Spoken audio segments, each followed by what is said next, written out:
Сәлеметсіздер ме екінші сыныптың оқушылары? Әдебиеттік оқу пәні 2-90-33 сабақ, бөлімнің атауы «Менің мектебім», сабақтың тақырыбы «Мектептегі бір күнім».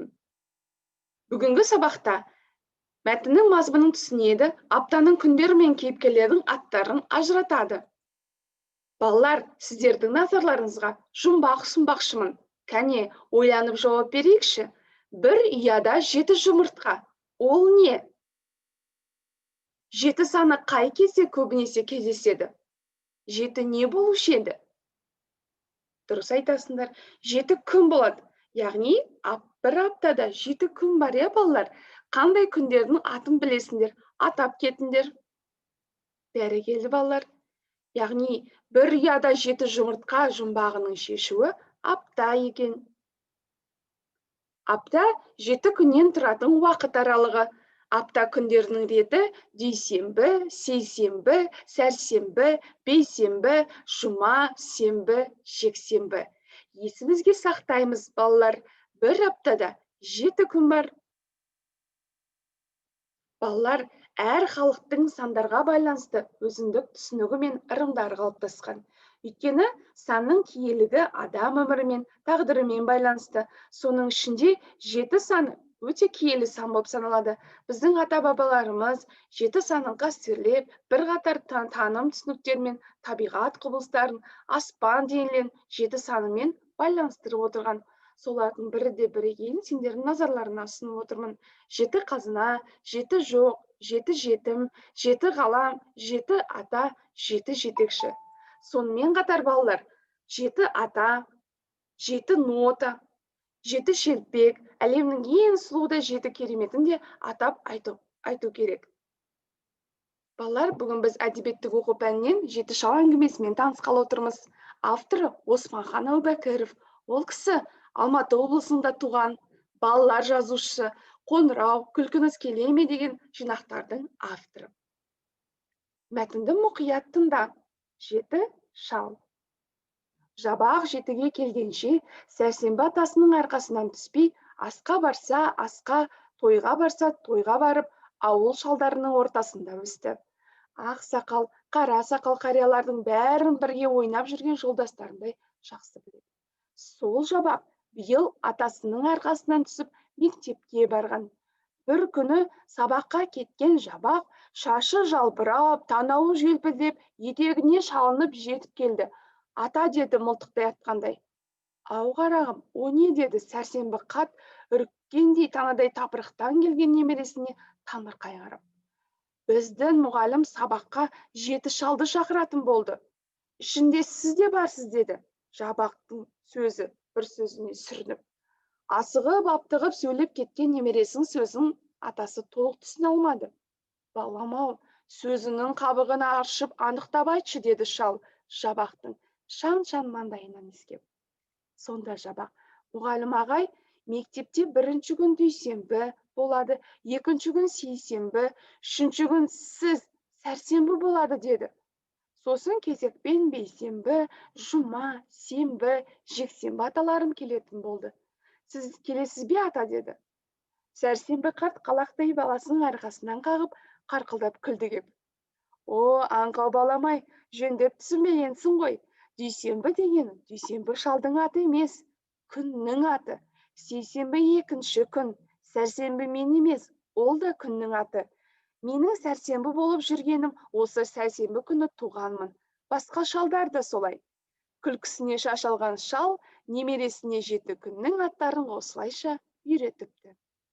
Балалар, жабақтың 7 шал деп жүргені ол аптаның 7 күні екен. Есімізге тағы сақтап аламыз. Менімен бірге қайталаңдар. Дүйсенбі, сейсенбі, сәрсенбі, бейсенбі, жұма және жексенбі.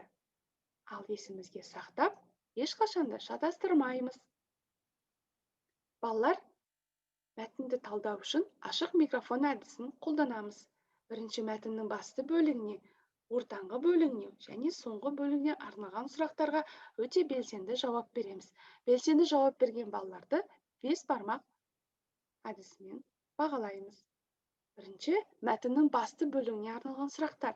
Назар салып тыңда, мұқият. Бірінші сұрақ: Жабақ қандай бала?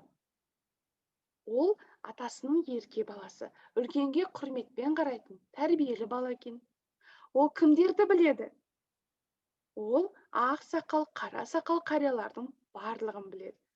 Биыл ол қайда барды? Биыл ол мектепке барды. Мәтіннің ортаңғы бөлігіне сұрақ қою. Бірінші сұрақ: мұғалім жабаққа не деп айтыпты? Мектепте бірінші күн дүйсенбі болады, екінші күн сейсенбі, үшінші күн сәрсенбі болады деді. Атасы неге күлді? Жабақтың атасы баласына күлген себебі мұғалімнің жеті шал дегеннің аптаның 7 күні екенін айтып күлді. Бәрекелді балалар. Келесі мәтіннің соңғы бөліміне арналған сұрақтарға назар сал. Неге аталардың аттары аптаның 7 күнімен сәйкес? Дәлелде. Себебі 7 шалдың барлығы да аптаның тура сол күндері дүниеге келгендіктен есімдері солай аталып кеткен. Тура солай жабақтың атасы да сәрсенбі күні дүниеге келгендіктен есімі сәрсенбі деп қойған екен. Балалар, дәптерімізді ашамыз ба? Дәптерге сөздің қабығын ашу дегенді қалай түсінесің деген сұрақты жазып аламыз. Сіздерге нұсқалар берілген. Осы нұсқалардың қайсысы дұрыс, соны белгілейміз. Бірінші: А. Сөзді түсініксіз етіп айту. Сөзді созып айту. Б. Сөзді түсінікті етіп айту. Яғни мәтінде кездесетін сөздің қабығын ашу деген сөздің дұрыс жауабы, балалар, дұрыс айтасыңдар, бұл нұсқасы екен. Сөзді түсінікті етіп айту. Дәптерімізге жазып аламыз.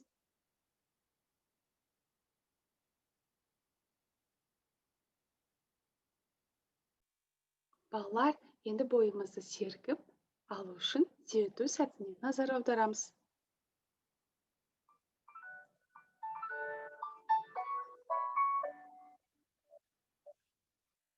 Аптада бар 7 күн: дүйсенбі мен сейсенбі, сәрсенбі мен бейсенбі, жұма, сенбі, жексенбі.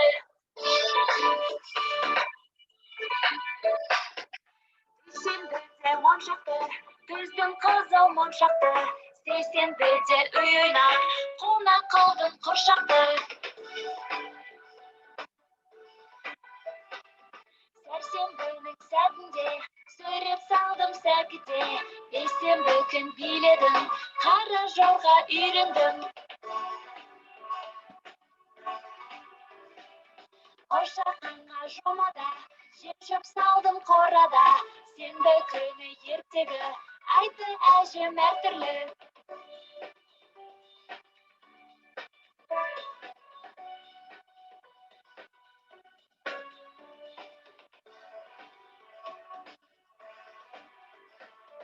Жексенбі күн қалада, көмектестім анама, кешке жақын тартпақты, алтын әкем жатырды.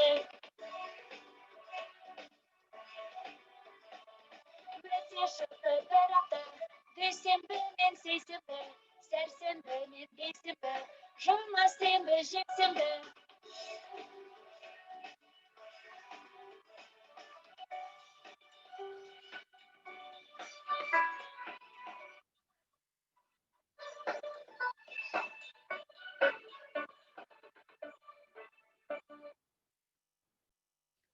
Балалар, бәрекелді, бойымыз бір сергіп қалды.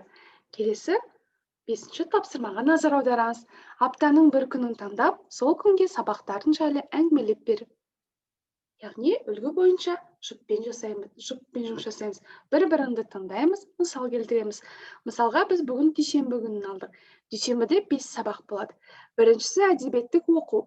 Бұл сабақта өлең, әңгімелер оқимыз. Екінші математика. Көп таңбалы сандарды қосу мен азайтуға арналған есептерді шығарамыз. Үшіншісі дүниетану. Бұл сабақта жануарлардың қысқы тіршілігі туралы өте қызықты мәліметтер жинастырып келу берілген. Төртіншісі дене шынықтыру. Қозғалмалы ойындардың түрлерін меңгеріп, сабақ кезінде асыр салып ойнаймыз. Бесіншісі көркем еңбек. Бұл сабақта ұсақ моншақтармен жұмыс жасаймыз. Осылайша дүйсенбіде өтетін 5 сабақ өте қызықты, танымды өтеді. Балалар, енді сендер аптаның кез келген бір күнін таңдап алып, сол күні өтетін сабақ бойынша қызықты өте тартымды қылып жеткізулеріне болады. Ал енді сендерге сәттілік.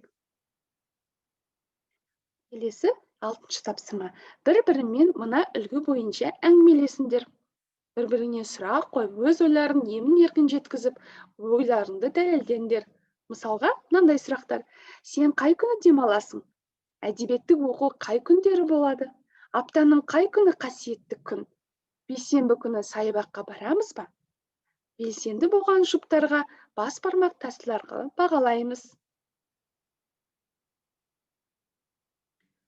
Сабағымызды қорытындыласақ, балалар, әр оқушы өзінің бір аптадағы күн тәртібін жазу керек. Сіздердің алдарыңызда дүйсенбі, сейсенбі, сәрсенбі, бейсенбі, жұма, сенбі, жексенбі күндерінде сендер немен шұғылданасыңдар? Қандай қызықты үйірмелерге, спорт секцияларына қатысатындары жайлы жазуларына болады. Мысалы, дүйсенбі футболға барамын, сейсенбі ағылшыннан қосымша сабақ болады. Және тағы да осыдан басқа мысалдарды келтіріп, өзінің бір аптадағы өтетін күн тәртібін туралы жазсаңдар болады. Балалар, бүгін сабақты рефлексия арқылы қорытсақ.